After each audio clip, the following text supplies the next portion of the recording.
Hey guys, so I'm ironing right now. Whoops, hold on. Jeez. Let me. One moment.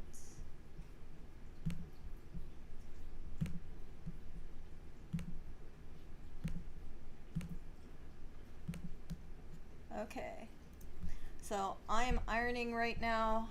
I've been thinking about things and I felt like while I'm doing my ironing, I might as well just share some thoughts. So, in case you're wondering what the hell is all those creaky noises, that's really just the ironing board. The ironing board makes creaky noises, and it's okay. If you guys iron, I highly recommend two things. And I probably might do a stream about it later on, but what I would say is I really recommend ironing or steaming clothes. I find that ironing is better than steaming. If you guys remember, I used to have a steamer, but it took frickin' forever. I don't know if it was a piece of crap or what, but I thought, hell with it. I'd rather just iron than have that crappy steamer. I did a review, I think, last year about it, but yeah, steaming is just ugh. Maybe if you have suits, then it'd be good. But other than that, like jeans, t-shirts, freaking takes forever. So with ironing, you know how they have that little nozzle? I would recommend that if you have like those thin gardening watering buckets. I don't know if you know what I'm talking about. It's like a gooseneck watering bucket. It's really thin. It's probably like half an inch or a quarter inch wide. Those are amazing to refill that freaking little spout, because before I used to just put it under the tap water, just put it in the sink, and then it'd make a huge mess.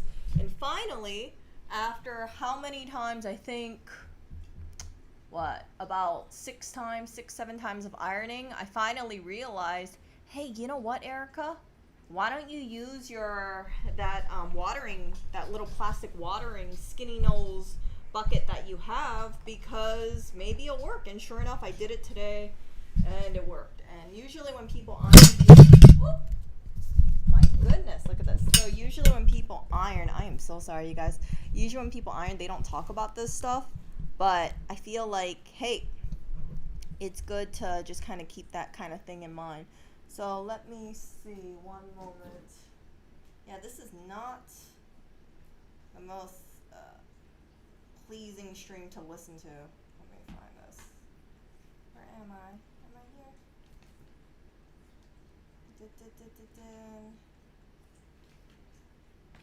Yeah, so my audio is going to be like all out of sync right now, but whatever. I can always redo this stream. So I've always been that kind of person. I know some people, they take the YouTube video thing super seriously. Me, nah. If I feel like recording something, I'll record it.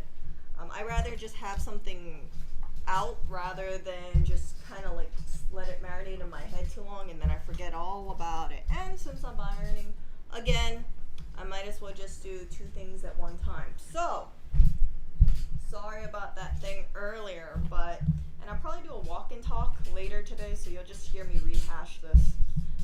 And if I do that, I'll probably delete this stream later on, but if you guys want to listen to me, you can listen to me right now. The audio's all over, I know, creaking, ironing, no mic technique, but yeah, so anyway, I've been having certain conversations with people, and one thing that I've been noticing is sometimes when people fail, they kind of hyper focus on their failures, and that's not a good thing, because like everybody will fuck up in life. Everybody is not, nobody goes through life and says the only thing I do is win. Now sometimes, right, I think the thing that really distinguishes people who are successful is that they just keep at it. And I've touched upon this before, right?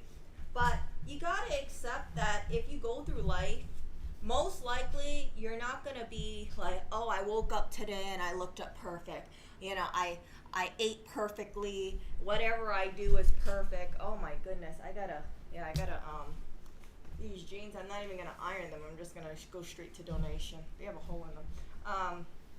Yeah, whatever you do, like, you can't just be all like, oh, well, if things don't go perfectly, then I am a loser because everybody else in the world, they're just so flawless. People are not flawless. There are a lot of people who have struggles, and they don't tell people about it. I've always been one where I've been very, very open about, mental health. I've been very open about my shortcomings, some things that I do well, some things I don't do so well. You can see that I've been trying to make better use of my time. I've been multitasking a lot more. And I realized, like, before, I used to do these long streams, and if I don't multitask, right, it just eats up a lot of time in my day. And I'm not saying, like, I don't like streaming. I love streaming, but I can't be one of those people who just, like, sit in front of the computer doing nothing except talking for hours and hours every day. Some people, that is their job. They make a lot of money off of it.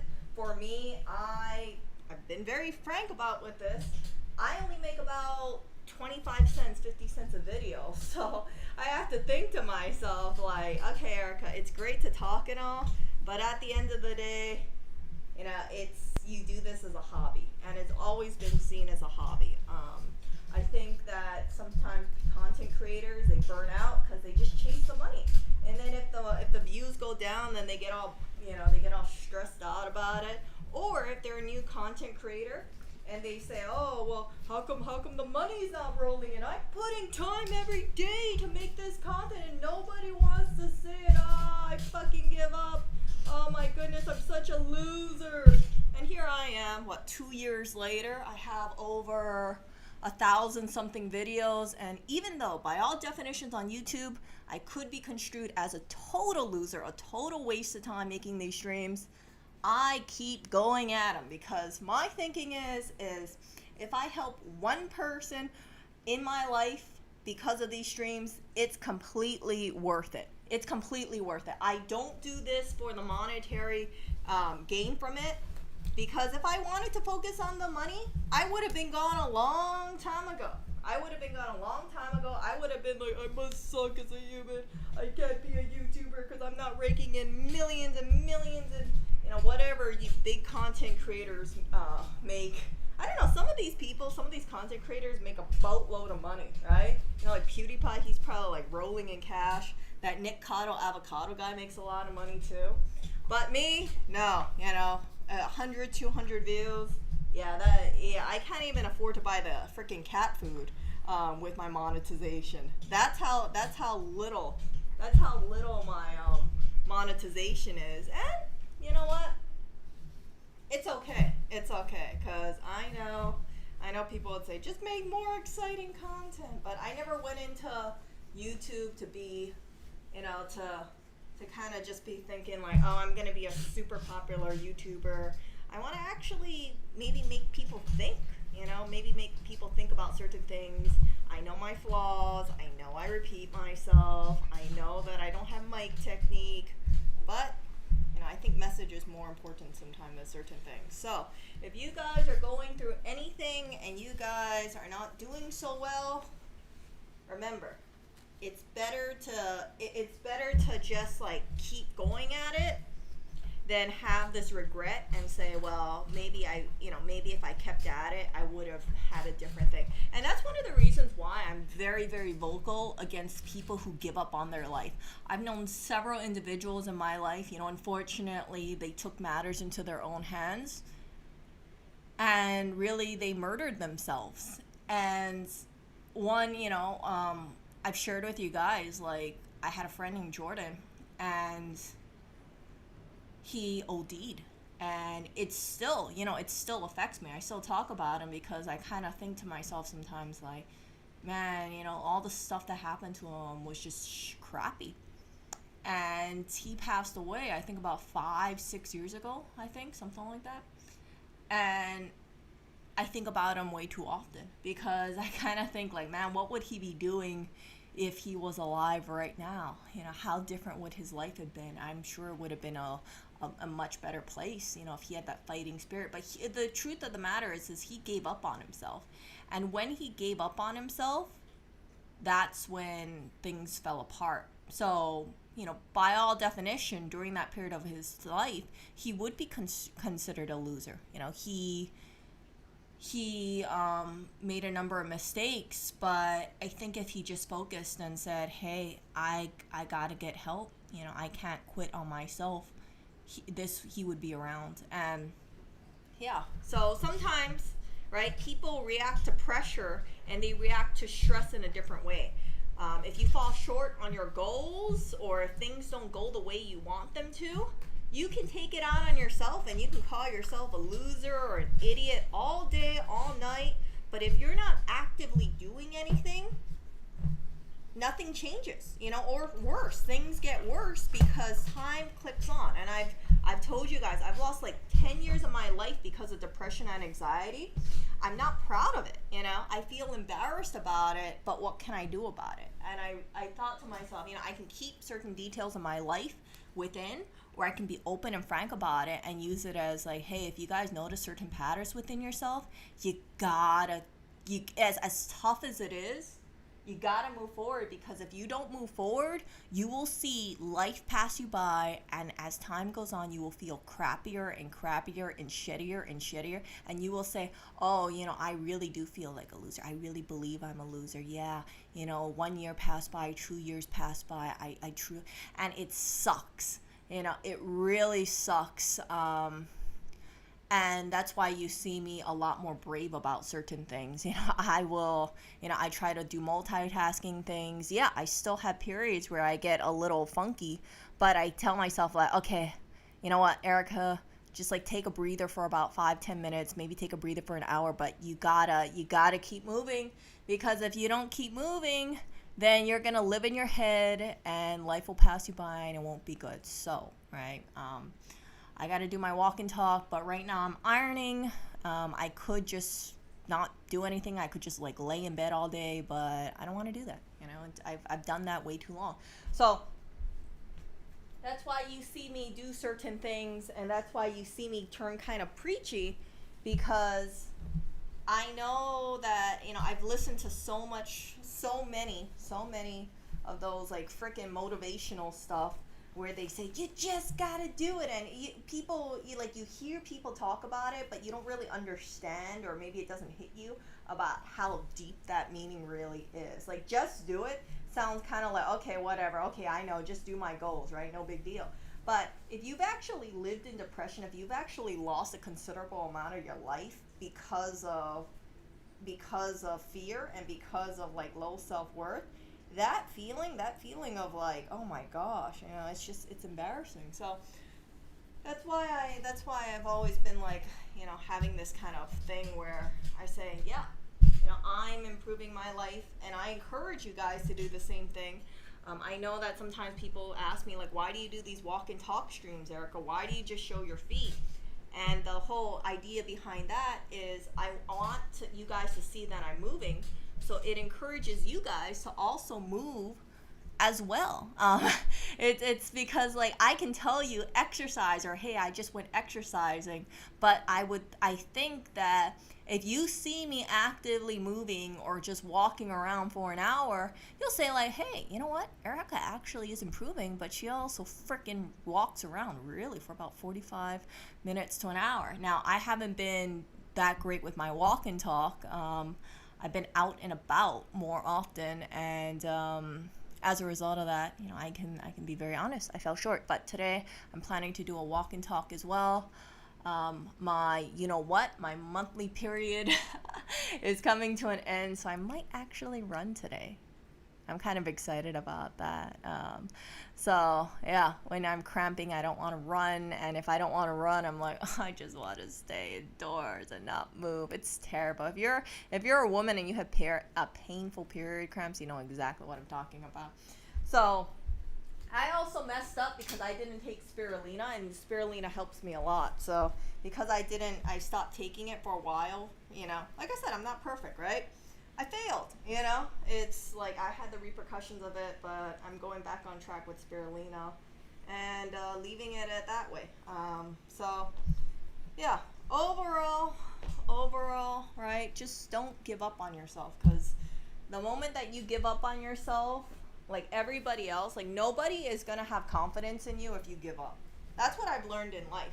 And the sad thing is that like if you give up on yourself and if you have extended mental health problems, you can have two types of people around you. You can have the people who will be like, oh, if you need help, let me know and I'll encourage you. Or you can have the other people who will be like, what a fucking loser. Wow, that person is worthless. That person is going to be nothing in life. I'm going to be better than that person. That person, I don't even want to talk to them because they're depressed, they have anxiety. They're going to always be a forever. Like those people, the second category, I don't want those people in my life. Like I don't want people who just look down upon those who have mental health issues. And I say this because I've been very open about my own mental health struggles. And I feel, like I still have those pangs, but it's a lot less than before because I'm actually doing things proactively. But having that kind of knowledge and wisdom, going through those kind of experiences, seeing how certain people are, it disgusts me. It really disgusts me. And I think to myself, as kind as some people think that I am, I draw the line when I feel like other people who are in a better position kick people who are actually really hurting. And yeah, there was a situation that happened, and it triggered me hard. It really hurt me so much, and I don't think I'll ever forget how painful hearing certain words were. But it really just broke me because I kind of thought to myself, like, man, maybe I am really a loser. And then I had to catch myself, and I thought to myself, like, I can't think that, because as long as I'm still alive, I still can turn around the ship. And that's why, you guys saw me, start changing. It was a combination of that. And the other thing is that I had to face mortality because my uncle passed away, right? And that in itself, it really affected me because I never would have thought he would have passed away that early. He was the healthiest out of everybody. He was such a good person. I cannot stress that enough. One of those people that you wouldn't, they're such a good person, you would not want anything to happen to them. This person has zero enemies. This person is just such a good character, always warm, kind to people, no ego, took care of themselves, very mindful of others. Just like basically, like imagine that kind of like a support beam to everybody, not just family, but to everybody that they met. They're just a really good person. That was my uncle. And when he passed away, right, it's just like I kind of just thought to myself, like, holy crap, I can't believe he died. And I remember all the good qualities in him. And I remember thinking too, like, shit, like, there's nobody else who's on his level. And he's not around to influence more people. And he kind of had that quiet confidence to him. He was very smiley, but he wasn't fake. He was so warm. He was so caring, so incredibly caring. And it just really hurt the family so much that he passed away. I cannot stress that enough. It was just a huge loss, not just to my family, but also, his friends. His friends are still, following up with my family, and, they're trying to do things in his honor. And it really warms my heart. And yeah, so overall, right, hearing about how a person lives, like I said, it can, you just kind of think about certain things, and you kind of think like, wow, I don't want a person like that. I don't want their qualities to die in the world. And my uncle just had so much good qualities in him, and I always thought he was fearless. And that's just kind of like one of those things that I thought, man, what the hell, Erica? Like, you're wasting your life, you're wasting your life in depression and anxiety. And a person that you looked up to, like, all the good things that they did in the world can come, maybe come to a stop because they're no longer around. And that's why I kind of thought to myself, like, you know what, Erica, just go for your dreams, just try to make the world a better place. I don't aspire to be just like my uncle, but I keep his memory in mind, and that's one of those things. So that's why I've kind of thought to myself, like, you know what, I know there are a lot of people out there who have a lot of insecurities, including myself. But if you want to be one of those people that you look up to, you got to work through those insecurities. It's really tough. It's not easy, right? But I think that if you form good habits and you get through these insecurities, you'll find it easier and easier. And please, if any of you guys improve your life, please do not be one of those jackasses who are like, oh yeah, that person over there is depressed. What a fucking loser. Wow, that person is so worthless. Yeah, they're not as cool as me. They're not as rich as me. They're not as hot as me. Like, don't be one of those jackasses, because here's the thing. My uncle, he shined in the world because of how he treated people and how he treated himself. He treated himself with a lot of respect. He took care of himself. And in return, people noticed that, and he inspired people. People saw him working out and they'd be like, man, I want to be like him too, So he used to always go to the gym, and he had a very close gym family as well. So I've been looking at women, checking them out. And I kind of, yesterday I was in Manhattan, and I was checking these women out, and I was kind of looking to see, like, okay, what makes them hot? And I was just like eyeballing them and things like that. Is it the clothes? Is it the nails? And what I realize is it comes down to fitness level and detail. So you'll have a woman with a great body. Her clothes fit her because, let's say, she's wearing leggings or yoga pants or a dress that flatters her. Her hair looks nice and neat. It doesn't look like she rolled out of bed, for sure, okay? Sometimes you guys see video of me and it looks like I just rolled out of bed. Well, unfortunately, my hair texture is not naturally straight. I know some people who roll out of bed with naturally straight, model-looking hair. That's like 99% of my relatives. That, unfortunately, is not me. So if I want that look, I have to flat iron my hair. So if you guys remember when I ate that chip challenge, my hair looked different. Yeah, that's because I flat ironed my hair. So, it's all about just like taking care of yourself. And if you take care of yourself, I think it really stems down from taking care of your body. And then if you want to take care of your body, of course, diet fits in, right?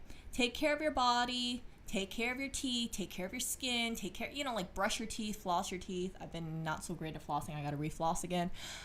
Take care of your hair, make sure it's nicely styled, wear clothes that fit you, work out. Like, that's it. It's not having expensive jewelry. That's what I realized. Like I said, I saw a lot of women yesterday, and I was thinking, like, what makes them attractive? Like, I want to figure it out. I want to notice it. And I looked at so many women. I looked at their nails. I looked at their jewelry. I looked at their handbag. And it really came down to fitness. Because a woman who takes care of herself, in my opinion, if she works out, you can see it in her posture. So you'll see some women, like all the major celebrity women, like pop stars, they all have to work out, basically, unless they're really gifted. But even Adele, like, lost weight. You got curves, that kind of stuff, because image matters. But I also think that if you have a good body image, you feel more confident. And if you feel more confident, you might not be so riddled with low self-esteem and low anxiety. There's a huge difference here, though, right? Because if you're a top-tier supermodel and you're getting paid for your looks, then you could be very insecure, because if your looks fade, you're not going to get maybe that job.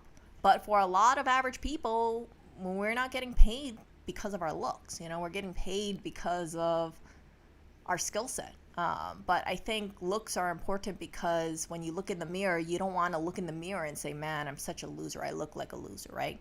it's better to look more like a winner, or like the best version of yourself. So that's why you see me, focus more about my fitness, because I want to just kind of be the woman that I've always wanted to be. And I'm just kind of doing it on like a touch and go basis. Like, okay, Erica, what do you need to do? You need to get a better body. You need to eat a little healthier. You need to start taking care of yourself. Get rid of the ill-fitting clothes. Start transitioning your clothes so it looks a little bit more, it looks better. And it's all these like little processes. But, I fall short. But I don't quit on myself. And it's not just about the looks. It's also about character development and things like that too. But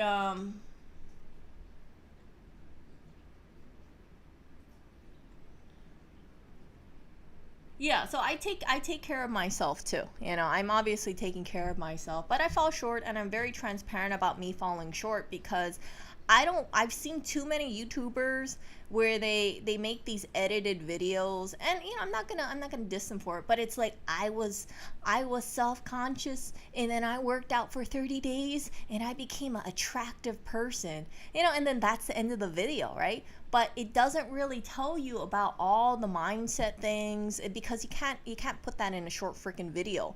And I think it sometimes, like, people would say, oh wow, look, that guy, he was kind of chubby and then he got a six-pack and his life must be perfect. I think that it's a bigger picture than that, because like, even if you get like that top tier body, you have to maintain it. You got to be mindful about it. But I would imagine for some people, they become very insecure because they don't want to go back to being out of shape. But I think that some people, they also think to themselves, hey, I want to maintain it because I feel much better now than I did before. And that's what I'm trying to attain in my life. I want to make sure that I get to a point where I feel like, hey, you know what? This is a good maintenance. I can go higher from here, but you know what? I came a long fucking way than I did before. And that's one of the things, like, with my YouTube channel, I try to be, like I said, I try to be open about these things, because there's a lot of people where they're not gonna just like go straight to their goal and that's it. They're gonna have failures, they're gonna have stumbling blocks, and sometimes those stumbling blocks really cripple them, and they never break out of that mental barrier. And I'm trying to tell you guys, like, you guys got to break out of it. Like, if you are working towards a goal, and let's say you go to an all you can eat and you fuck up, like, go back on your diet. Like, that is the most important thing. You can focus on fucking up all day, all night, but as someone who's got off the path and then years pass by, it doesn't do you any favors. It seriously does not do any favors, just beating yourself up and not re-strategizing, or not trying to figure out a new game plan. So, right, if let's say you have a game plan and you say, hey, I had this goal where I wanted to save money to go on a trip to Japan. Let's just make something, right? Okay. Then you say, then something happens and you're like, fuck, I can't go on that trip to Japan anymore because, my family member is sick. Man, I really wanted to go on that trip to Japan. Oh, man. And then you find out your family member, right? You find out your family member needs to raise funds for medical bills, right? Now, what you can do is you can say, well, fuck my family member, I'm still going to go on my trip to Japan later on. Or you can say, you know what, I'm going to give my money to my family member and then I'll go to my trip to Japan later. I'm that kind of person. I would do the latter, because I would say, you know what, as long as I'm healthy, I can always make back money in a later time, right? You can always go and, work extra hours, trying to do a side business, save your money up. Money is not everything. Like, some people will say, like, oh, I need to save my money up so I can buy stupid purchases. But that kind of stuff, like, again, people matter more than items. And that's why I've always advocated, I've always told you guys, like, yeah, be mindful about your spending. And don't spend so much fucking money on stupid shit you don't need, because it's better to save up, let's say, for a house. It's better to save up for, whatever big goals you have.